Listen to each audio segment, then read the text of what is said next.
आज हम बात करेंगे बहुत ही पर्टिनेंट टॉपिक के बारे में, बहुत महत्वपूर्ण टॉपिक के बारे में। टॉपिक है how to prepare for competitive examinations, यानी प्रतियोगी परीक्षाओं के लिए तैयारी कैसे करें। ये टॉपिक उन बच्चों के लिए तो महत्वपूर्ण है ही जो कॉम्पिटिटिव एग्ज़ाम की तैयारी करने वाले हैं या कर रहे हैं, लेकिन उन माता पिताओं के लिए भी महत्वपूर्ण है जिनके बच्चे अभी कॉम्पिटिटिव एग्ज़ाम्स की तैयारी कर रहे हैं या फ्यूचर में करने वाले।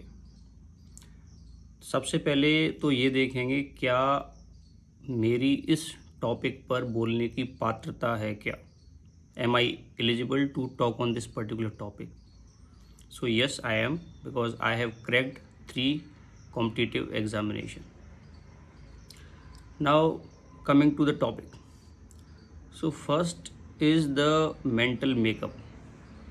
बच्चे को खुद चेक करना चाहिए क्या उसका कॉम्पिटिटिव एग्ज़ाम की तैयारी करने की मानसिकता है, क्या उसका मेंटल मेकअप है क्या, क्योंकि mental makeup is the most important thing. अगर मानसिक रूप से वो तैयार नहीं है तो उसे पहले मानसिक रूप से तैयार करना पड़ेगा, उसी के बाद वो कॉम्पिटिटिव एग्ज़ाम की तैयारी कर सकता है। जब वो मानसिक रूप से तैयार हो जाए तो हमें उसकी सिटिंग की आदत डालनी पड़ेगी, यानी कंडीशनिंग करना है बॉडी की। बिकॉज़ अभी हम 1-2 घंटे पढ़ते हैं, फिर उसके बाद टीवी देखने लगते हैं, मोबाइल चलाते हैं, कुछ और काम करते हैं, दोस्तों से बात करते हैं, गेम खेलने चले जाते हैं। So first the most important thing conditioning. So conditioning यानी 2-2 घंटे के सेट, आप 2 घंटे बैठिए। 2 घंटे अगर लगातार नहीं बैठ पा रहे हैं तो हर 1 घंटे में, आधा घंटे में 5 मिनट के लिए खड़े हो सकते हैं, बट जगह छोड़ के नहीं जाना है। ओके, जगह भी छोड़ना चाहते हो तो वो रूम छोड़ के नहीं जाना, this is most important. Room तो छोड़ के जाना ही नहीं है, बिकॉज हर जगह का एक इन्वायरमेंट होता है और आपका जो इन्वायरमेंट है that should be conducive to your studies. तो आपका रूम छोड़ के तो चाहे किसी भी हालत में जाना ही नहीं है। वॉशरूम जाना है that is emergency, different thing. चाहे घर में कोई मेहमान आ गया, कुछ भी आ गया, रूम छोड़ के नहीं जाना है।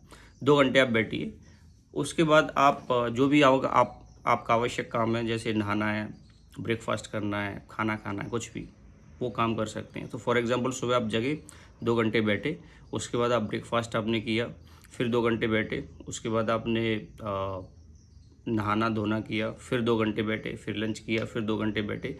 ऐसे कम से कम 4 सेटिंग देनी है आपको, यानी मिनिमम 8 आवर्स की सेटिंग डेवलप करनी है। जब 2 घंटे बैठना है उस समय आप कोई भी मनपसंद चीज़ पढ़ सकते हो, लेकिन चीज़ मनपसंद के साथ साथ ठीक होनी चाहिए।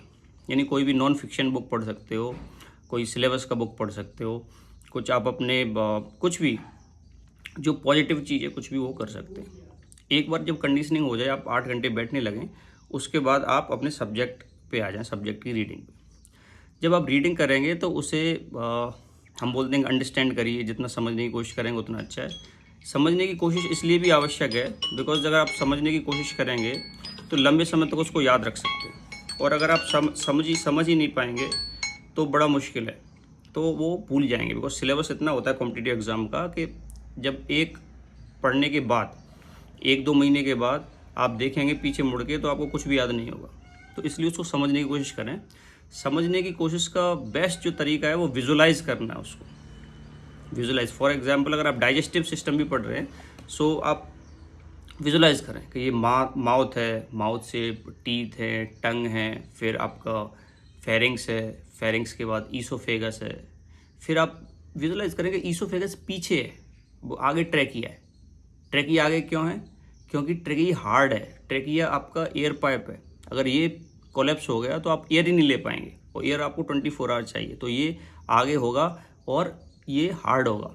और ईसोफेगस पीछे है, वो पिचक भी सकती है जब आपको आवश्यकता है, तब डिग्लूटेशन है, उसका पेरिस्टेल्सिस मूवमेंट है। उसके बाद आपका स्टमक है, स्टमक के अलग अलग पार्ट हैं, फिर स्मॉल इंटेस्टाइन है, लार्ज इंटेस्टाइन है, फिर रेक्टम है, एनस है। तो आपको विजुलाइज करना है, अपनी बॉडी में विजुलाइज करें, किसी और की बॉडी में विजुलाइज करें, बट उसको विजुलाइज करना है। विजुलाइज करेंगे तो अंडरस्टैंडिंग ऑटोमेटिकली आएगी। अभी दूसरा, जब मेंटल मेकअप में एक चीज़ और इम्पॉर्टेंट है कि कोई भी कॉम्पिटिटिव एग्ज़ाम में मिनिमम 2 इयर्स आप कंसीडर करके चलें। अगर बहुत अच्छी तरीके से अपने पूर्ण मानसिकता के साथ, अब तन मन धन हर तरीके से आप कोई भी कॉम्पिटिटिव एग्ज़ाम की तैयारी करते हैं तो 2 साल हिंदुस्तान के किसी भी कॉम्पिटिटिव एग्ज़ाम को क्रैक करने के लिए 2 साल पर्याप्त हैं, पर्याप्त, enough. Once you have done your eligibility qualification, उसके बाद 2 साल पर्याप्त हैं, लेकिन पूरे मनोयोग से। अगर मनोयोग से नहीं की तो फिर और आप समय ले सकते हैं, 2 साल पर्याप्त हैं।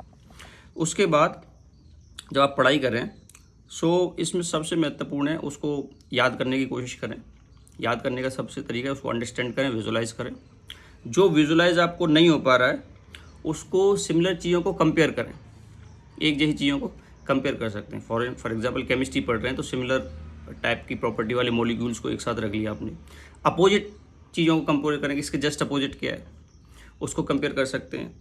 इसके अलावा अगर कहीं से भी आपको अंडरस्टैंड भी नहीं हो रहा है, विजुलाइज भी नहीं कर पा रहे, कंपेयर भी नहीं कर पा रहे, तो आप निमोनिक बना सकते हैं। निमोनिक जैसे कार्पल्स को याद करने के लिए हम लोग याद करते थे, श्याम लाल टिंडे पकाओ तुम्हारे टिंडे कच्चे। सो ये स्कैपॉइड और बहुत सारी पिसीफॉर्म, बहुत सारी 8 बोन्स हैं कार्पल्स। तो हम एटलीस्ट ये याद हो जाएगा कि 8 बोन्स हैं और कौन कौन से अक्षर से शुरू हो रही है। ये एक छोटा सा एग्जाम्पल है। इसके अलावा जैसे एक छोटा निमोनिक है, काला मनिया रेत में। सो काला मीन्स काला जार और मनिया लीसमानिया और रेत यानी सैंड फ्लाई। सो यानी जो लीसमानिया है वो काला जार कॉज करता है और सैंड फ्लाई से होता है। Sand fly is the vector. तो ये एक निमोनिक है एग्जाम्पल, आप निमोनिक बना सकते हैं। इसके बाद इस सब को आपको एक नोटबुक में लिखना है। नोट्स बनाना है, नोट्स मस्ट है, लेकिन नोट्स का एक प्रिंसिपल है कि आपका जो बुक है या आप टीचर कहीं जाते हैं कोचिंग पे तो उन्होंने जो नोट्स बनवाए हैं उसका 1/10 होना चाहिए। आपका जो इम्पोर्टेंट नोट्स है वो उसका सिर्फ 1/10 हो, उससे ज़्यादा नहीं हो। और उसमें 2-3 तरह की ही चीज़ें होनी चाहिए। पहली जो बहुत महत्वपूर्ण है, यानी बार बार एग्जाम में आती हैं, वो उसमें होना चाहिए। दूसरा, आप बहुत कोशिश कर रहे हो तब भी याद नहीं हो रहा आपको, वो उसमें होना चाहिए। और तीसरा, जो याद तो होता है बट कभी कभी कन्फ्यूज़ हो जाते हैं। इन 3 के अलावा कोई भी बात आपके नोट्स में नहीं होना चाहिए। यानी मैं फिर रिपीट कर रहा हूँ, पहला जो बहुत महत्वपूर्ण टॉपिक हैं वो आपके नोट्स में होना चाहिए। दूसरा, वो जो आपको याद नहीं हो रहे, because that is important for you. बाकी लोगों को आसानी से याद हो रहे हैं बट आपको याद नहीं हो रहे, तो वो आप नोट्स में रखें।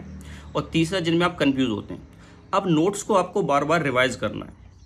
कॉम्पिटिटिव एग्ज़ाम का जो एक स्मार्ट तरीका है क्रैक करने का, वो है रिवीजन। अगर आप इनफ रिवीजन नहीं करेंगे तो आप किसी भी कंडीशन में कॉम्पिटिटिव एग्ज़ाम को क्रैक कर ही नहीं सकते।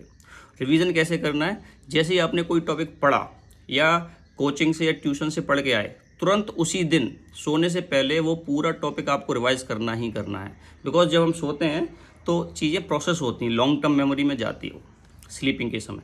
सोने से पहले यानी दिन में कभी भी करें, बट उस दिन सेम डेट में उस दिन जो की हुई चीज़ है, जो आपने पढ़ा है, वो रिवीजन करना ही करना है, चाहे कोई भी कंडीशन हो। दूसरा रिवीजन, सुबह जगते से ही पहला काम revision. Revision is most important because उतना ही मतलब bite what you can chew, उतना ही मुंह में लें जो चबा सके। तो आप उतना ही पढ़ो। अगर आपको लग रहा है इतना मैं रिवीजन नहीं कर पाऊंगा तो आप उतना ही पढ़िए, फिर उसको रिवाइज करिए। लेकिन रिवीजन मस्ट है, सोने से पहले और अगले दिन जगने के तुरंत बाद। ये 2 रिवीजन करना ही करना है। तीसरा रिवीजन, वीक में एक बार कोई भी डे फिक्स कर लें, फॉर एग्जांपल संडे या कोई भी वीक डेज फिक्स कर लें आप। उसके बाद मंथली, महीने में एक बार। ये 4 रिवीजन मस्ट हैं आपके। फिर आपने जो नोटबुक बनाई है, मैंने बताया 1/10 आपने लिखा है, सिर्फ इंपॉर्टेंट चीज़ें, भूलने वाली चीज़ें और कन्फ्यूजन वाली चीज़ें लिखी। उसको बार बार जब भी समय मिले आप उसको रिवाइज कर सकते हैं। नहाने से पहले, नहाने के तुरंत बाद, डिनर से पहले, लंच के तुरंत बाद, कोई भी समय निर्धारित करके उसको रिवाइज करते रहें।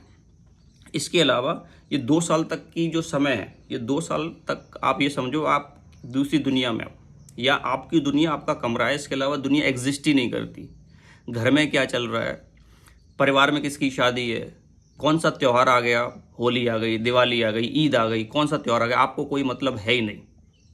इनफैक्ट आप पूरा अपने सब्जेक्ट्स में, सिलेबस में और अपनी तैयारी में लगे हो। फॉर एग्जाम्पल, आप 2 घंटे जब पढ़ रहे हैं, आपका मन बोर हो गया, 1 घंटे आपने 5 मिनट रेस्ट लिया। अब ये रेस्ट में या तो आप एक्चुअली लेट जाइए या बैठ के मेडिटेट कर सकते हैं, बहुत सारे मेडिटेशन है, या फिर आप कोई एक्सरसाइज कर सकते हैं, इतना कर सकते हैं। इसके अलावा ज़्यादा से ज़्यादा आप कोई रेडियो पे mind it, not on mobile phone, radio वगैरह पर कोई हल्का सा 5 मिनट गाना सुन सकते हैं, दैट्स इट। इसके अलावा कोई भी मनोरंजन नहीं, बिकॉज आपका देखो मेंटल जो स्पेस है, ग्रे मैटर, वो लिमिटेड स्पेस है। अगर आप कुछ और स्टोर करेंगे तो कुछ निकालना पड़ेगा। जैसे पानी का गिलास भरा हुआ है, पहले ही पानी भरा है, उसमें दूध भरना चाहते हो तो पहले पानी निकालना पड़ेगा, और उसमें दूध में अगर पानी डाल दोगे तो फिर दूध ऑटोमेटिक निकल जाएगा उससे। सो बेसिकली आपके दिमाग में सब हमें सिलेबस से ही ऑक्यूपाई करना है। तो 5 मिनट आप रेस्ट ले सकते हो, कोई और काम नहीं कर सकते, सोशल मीडिया नहीं देख सकते, 5 की जगह 10 मिनट रेस्ट कर लीजिए, मेडिटेट कर लीजिए, लेट लीजिए, एक्सरसाइज कर लीजिए, जंपिंग जैक, साइड जंप, रोप स्किप, बहुत सारी एक्सरसाइज है, पुशअप पुलअप, जो करना है करो। लेकिन कुछ और अपने दिमाग में कुछ और न डालें जो आपके कॉम्पिटिटिव एग्जाम से रिलेटेड नहीं है। न्यूज़ वगैरह नहीं सुनना, अगर आपके कॉम्पिटिटिव एग्जाम का हिस्सा है तो सुन सकते हैं। सो रिवीजन मस्ट है, और 2-2 घंटे के सेट पढ़ेंगे। बाकी कोई भी फालतू की चीज़ें नहीं है, हल्की फुल्की एक्सरसाइज कर सकते हैं।